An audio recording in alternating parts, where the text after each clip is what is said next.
Hello folks and welcome to Wednesday Wisdom. This one is for all the new bass players out there. So you've started playing bass guitar, perhaps you've learned a few songs or maybe joined a band as a bass player and you're starting to get to grips with the instrument. Maybe you now have a basic understanding of the fretboard and you know where some of the notes are. Here's a G, here's a D, here's an E, and here's a C. Or perhaps you're at the point where you're still mainly looking at the neck in terms of fret numbers on particular strings. 3rd fret E string, 5th fret A string, 2nd fret D string, and 3rd fret A string. Either way, you can begin to explore the techniques in this video to quickly improve your playing and your ear as a musician. Today, we're talking about passing notes. Passing notes are notes that we can add between the main notes of our chord sequence to add a sense of melody and movement into our bass lines. All the best bass players do it.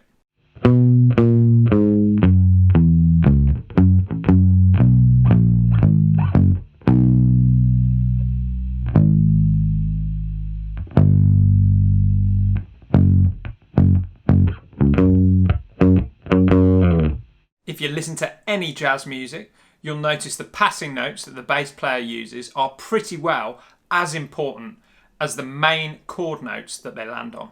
In fact, using passing notes can open up a whole new type of bass line to us, the walking bass line. In this video, we're going to focus on a few fundamental ideas using a simple chord sequence to get you started. Our chord sequence today is a very common chord sequence. It's G, D, E minor, C, or to put it another way, 1, 5, 6, 4 in the key of G. I'm pretty sure at some point you will have heard this in a song that you like.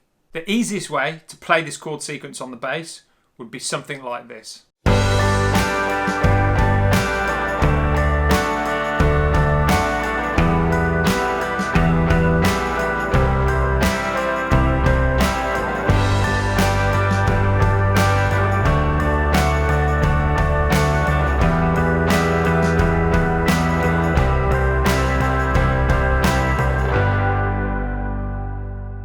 Let's now think about making that bass line more interesting with a couple of simple ideas. It's important to mention at this point that learning some theory will make your understanding of which notes to use and when to use them a lot more straightforward. For now, let me just point out that I'm going to be using notes from the G major scale for my passing notes.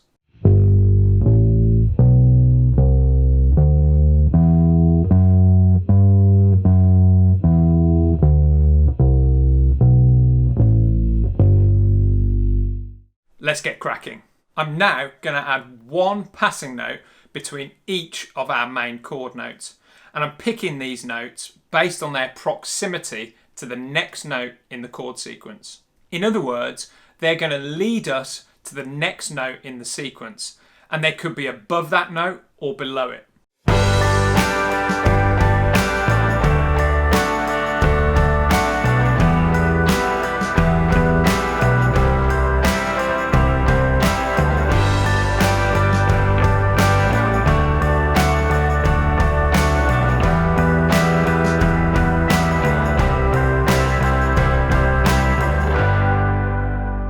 Let's now add in another passing note between each of our main root notes.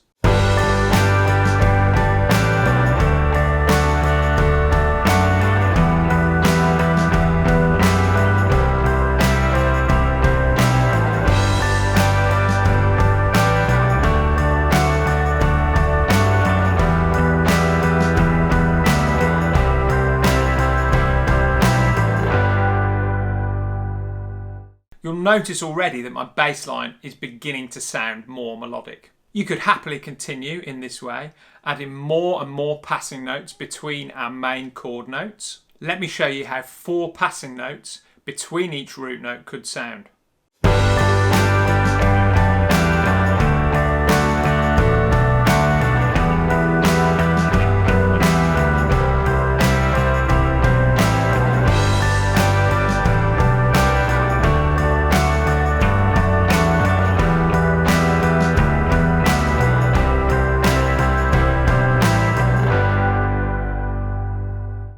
this stage, our bass line is sounding really cool, but how could we take it further? We could at this point try to keep our bass line in a constant state of movement, landing on the appropriate root notes as and when we need them.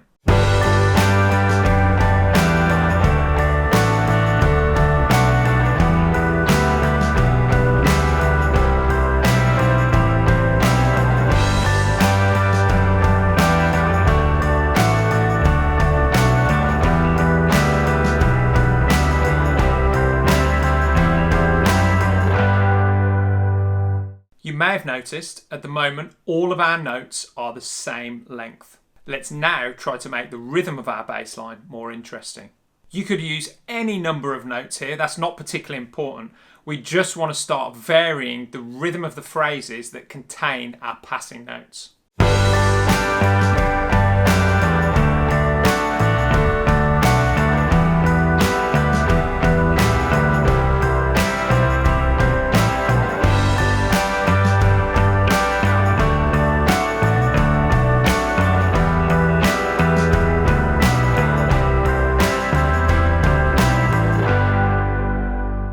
And now we are really sounding like we know what we're doing. The last thing I want to show you is that it is perfectly possible to move up and down the neck when you play your passing note phrases. In fact, it's encouraged. Obviously at this point it will be a great help to have a bit more knowledge of where, in this case, the notes of G major appear on the neck. This could mean learning some scale shapes that move up and down the fretboard, but you could just as easily use your ears and see what works. That's how this sort of thing started for me. In this example, I'm also going to use some more advanced techniques that you might like to try, including hammer-ons, pull-offs, and sliding in and out of notes.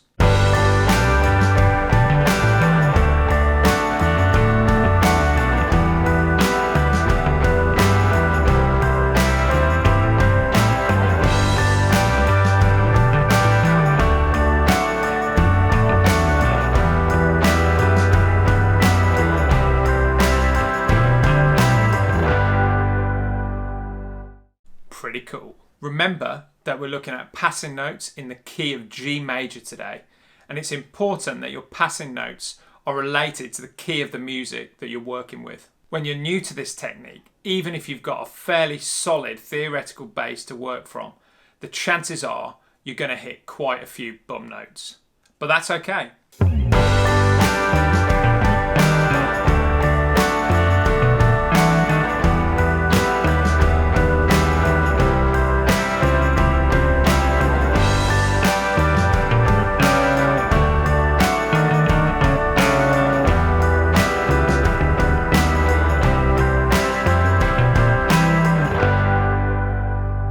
The main thing is that you learn to recognise when you hit a bum note and of course avoid it in future.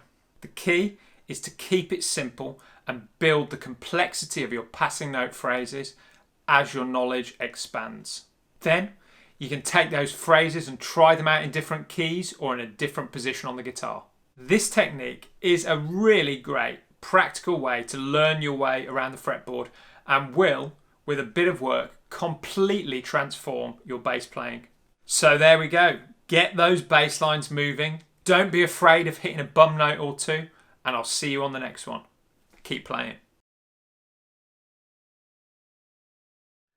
I'm pretty sure at some point you'll have heard you